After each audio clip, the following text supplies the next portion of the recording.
بسم الله الرحمن الرحيم. الحمد لله رب العالمين، والصلاة والسلام على رسول الله. ربنا آتنا في الدنيا حسنة وفي الآخرة حسنة وقنا عذاب النار. بەڕێزان و خۆشەویستان، سەلامی خوای گەورەتان لێبێ. خۆشەویستان، ئێمە خاوەنی پەیامێکین کە پەیامی ئیسلامە. پەیامی ئیسلام پەیامی میهرەبانی و سۆز و شەفەقەت و خۆشەویستیە، پەیامی ئەرک و مافە. یەکێک لەو ئەرک و مافانە یا ئەو جیلەی کەوا دەبێ ڕێزیان بگرین، حورمەتیان بگرین، خۆشمان بوێ، ئەویش جیلی نازدارە، یعنی مناڵی بێباوک، یاخود بە کوردەواری خۆمان پێڵین هەتیو. کەسێک هەتی و یاخود بێباوگەوەیە کە باوکی وەفاتی کردبێ تا تەمەنی بلوغ بەوە حسابە. ئەگە سەیری قورئان کەین، خوا سبحانه وتعالى زیاد لە 26 شوێن کە باسی مناڵی بێباوکی کردووە. 17 شوێنیان لە ئاەتی مەدەنی و بەشێکشی لە مەکی ئاەتە مەکیەکانە. و ئیسلام فێرمانەکە بە تایبەتی مناڵی بێباوک کە حورمەت و ڕێزێکی هەیە و بزانن پێغەمبەرەکەشمان بە بێباوکی گەورە بووە. ئەلەم یەجیدکە یەتیمەن فەئاوە. خوا ئەفەرمێ، ئایا ئەی محەممەد تۆمان بە بێباوکی پەروەردە نەکرد؟ بۆیە ئەوەش دەرز و عیبرەتە بۆ مناڵێک، بۆ عائیلەیەک کە باوکیان لەدەستداوە، کە بزانن پێغەمبەری ئیسلام صلی الله عليه وسلم ئەویش بە بێباوکی هات لە ژیانی بەسەر بردووە و ئەو تاڵ و ناخۆشەی بێباوکی چەشتووە. بەڵام ئەوەی گرنگە بۆ ئێمەی ئومەی ئیسلامی یا بۆ ئێمەی مسلمان و کۆمەڵگای مسلمانان کە ئەو جیلەی کە منداڵی بێباوکی پێڵێن لە ئیسلامە، بزانین چ ڕێزێکی هەیە و چه حورمەتێکی هەیە، یاخود پێغەمبەری خوا صلی الله عليه وسلم چۆن باسی ئەکا و چۆن باسی ڕێز و حورمەتی مناڵی بێباوکەکە. بۆیە دەبێ هەموو لایەکمان ڕێز و حورمەتی مناڵی بێباوک بزانین و بزانین کە بار نین بەسەر کۆمەڵگاوە، بەڵام خۆشە بەڵکو و خۆشەویست و بە حورمەتن لە نێو کۆمەڵگایە، دەبێ حورمەت و ڕێزیان بگرین. خوا سبحانه وتعالى لە قورئانە باسی عەبدایەتی بۆ خۆیەکە، وەعبدوا الله ولا تشركوا به شيئا وبالوالدين إحسانا وبذي القربى واليتامى. دوای ئەوەی خوای گەورە پێمانە فەرمێ عەبدایەتی بۆ خوا بکەن و هیچ هاوڵ و بڕیار و شەریکێک بۆ خوا بڕیار مەدەن، چاکە بکەن لەگەڵ دایک و باوکتانە و پاشان لە خزمەکانتانە ئینجا مناڵی بێباوک. ئەگە سەیریکەی سیاقی ئاەتەکە لە دوای خواپەرستی و عەبدایەتی بۆ خوا، سێ هەمشتی ئەوەیە کە خوای گەورە ئاماژەی پێیەکە کە ئێمە چاک بین، ڕێزی مناڵی بێباوک و ئەو جیلە بگرین. خوا سبحانه وتعالى کە پەیمان وەرئەگرێت لە بەنی ئیسرائیل لەسەر چەند شتێک، یەکێک لەوانە ڕێز و حورمەت و بەزەیی هاتنەوەیە بەو جیلەی کە مناڵی بێباوک یاخود ئێمە پێڵین نازدار، ئەوەی کە باوکی لەدەستداوە. پێغەمبەری خوا فەرمێ صلی الله عليه وسلم، لە ڕۆژی قیامەتە من یەکەم کەسم دەرگای بەهەشتم بۆ کرێتەوە، ئەچمەوە بەهەشت، بەڵام سەیرەکەم لە تەنیشتمەوە ئافرەتێ مبادرەمەکە، ئافرەتێ شان بەشانی من ئێوێ پێش من چێتە بەهەشتەوە. پرسیاری لێ یەکەم تۆ کێیت؟ ئەڵێ من ئەو ئافرەتەم کە مێردەکەم وەفاتی کردووە و دانیشتوم بەسەر مناڵەکانمەوە و بە حیا و حورمەتەوە بەخێوم کردوون و سەرپەرشتیم کردوون. بۆیە مناڵی بێباوک و سەرپەرشتیکردنی ئەگاتە و ئاستەی کەوا ئینسان لەگەڵ پێغەمبەری خوایە بێ صلی الله عليه وسلم. هۆکاری دڵنەرمی ئینسانی مسلمان ڕێزگرتن و بەزەیی هاتنەوەیە بە مناڵی بێباوکە. سەحابەیەک هاتە لای پێغەمبەری خوا صلی الله عليه وسلم، دڵی ڕەق بوو، یعنی هەستی بە دڵڕەقی ئەکرد. هاوتێی پێغەمبەری خوا هەست ئەکەم دڵم ڕەقە، هەست ئەکەم چونکم دڵڕەقی یعنی تام و چێژ لە عیبادەت نابینی، یعنی خۆشیەکانی دینداری زۆر نابینی، بۆی باسی دڵڕەقی باسێکی گەورە و باسێکی زۆرە. بەڵام ئەوەندە هەیە بزانین ئەو پیاوە هاوتەی پێغەمبەری خوا هەست بە دڵڕەقی ئەکەم، چی بکەم باشە؟ پێغەمبەری خوا فەرمووی ئایا پێت بڵێم شتێکت پێ بڵێم کەوا هەم دڵت نەرم بێ هەم احتیاجەکانت چارەسەر بێ، ئاسانکاریت بۆ کرێ؟ وتی بەڵێ پێغەمبەری خوا چییە؟ فەرمووی ئیرحەم باليتیم وامسح رأسه وأطعمه من طعامك وتدرك حاجتك ويلين قلبك. صححه الألباني. پێی فەرموو پێغەمبەری خوا سۆز و بەزەیت هەبێ بۆ مناڵی بێباوک، بەڕەحم بە لەگەڵ مناڵی بێباوک، شەفەقەتت هەبێ لەگەڵ مناڵی بێباوکە، پیایە هەڵمەشاخێرەوە لە دراوسێتە، لە مزگەوتە، لە هەر شوێنەکە هەیە. فأما اليتيم فلا تقهر، هەڵمەشاخێنەوە بەسەر مناڵی بێباوکە. وامسح رأسه، دەست بێنە بەسەریە، دەستی معنەوی و چونکم لە ڕووی علمی و طبیشەوە کە ئیعجازێکی زۆری تایە لەو فەرمودەی کە پێغەمبەری خوا فەرمێ دەست بێنن بەسەر مناڵی بێباوکە بۆ لەبەرەوەی دەستهێنان بەسەر مناڵی بێباوکە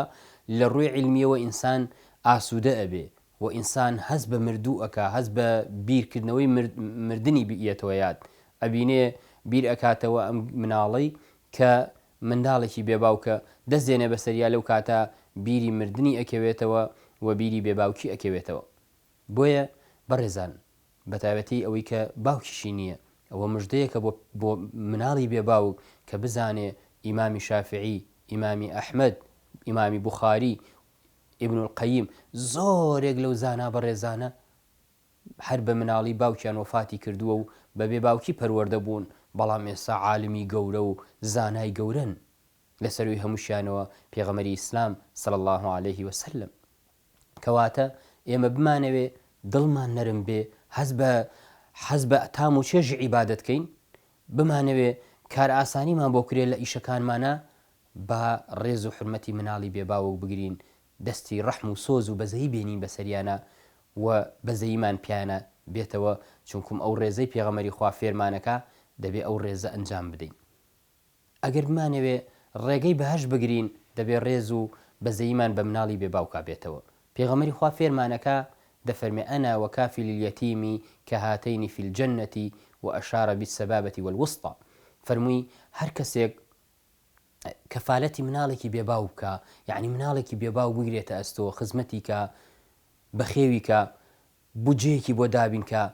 بۆ ئەندازەی کە توانای هەیە ئەوە لە بەهەشتا ئەوایە لەگەڵ منە ئیشارەی بۆ دوو پەنجە کرد یعنی چ ئەو دوو پەنجەیە چەندە نزیکن ئەوەندە نزیکە بۆیە ئیبن بەطال لە ڕاوێ ئەم فەرمودەیە دەفەرمێ هەر کەسێک گوێی لەم فەرمودە بێ هەر کەسێک گوێی لەم فەرمودەی پێغەمبەری خوا بێ صلی الله عليه وسلم کە ئەفەرمێ ئەو کەسەی کەفالەتی مناڵی بێباوکەکە لە بەهەشتا ئاوایە لەگەڵ منە